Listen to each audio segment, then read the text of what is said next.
Yes, and that word is assumption. So there's a denomination, and I'll mention it. Church of Christ. Church of Christ does not believe in mechanical music of any kind.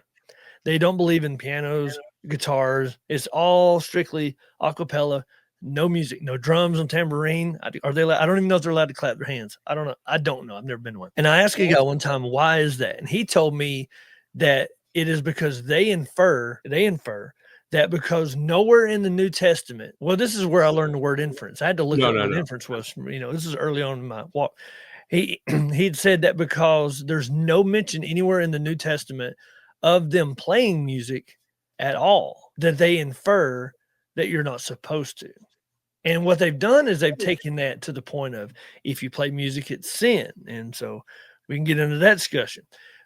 To me, that almost falls on the category of assumption more than I think inference. It 100% does, personally, my opinion. But there's this denomination that's huge. They're everywhere. So the point I'm making is that we would assume that to be assumption, but they call it inference. So if you're watching this and you're listening and you hear us, those words will be used interchangeably throughout.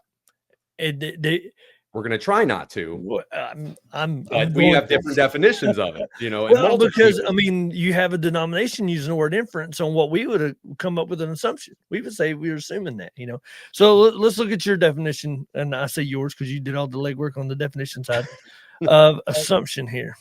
Is something expected as true without evidence or proof. You could say that's to be the same for both, and I guess the best way to put it is that you can look at the Bible and you can look at like I said, you can look at the inverse or opposite verse, right?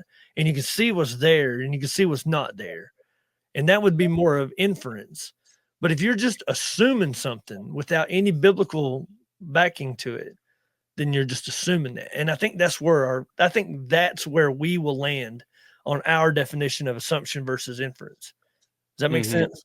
Yeah, it's something that I would say something that isn't explicitly said in the Bible, but there's also nothing to really support what you believe. Going back to I think the Church of Christ was a great analogy for that, because it is true. Like, they don't believe in musical instruments in worship for the most part. And, some people.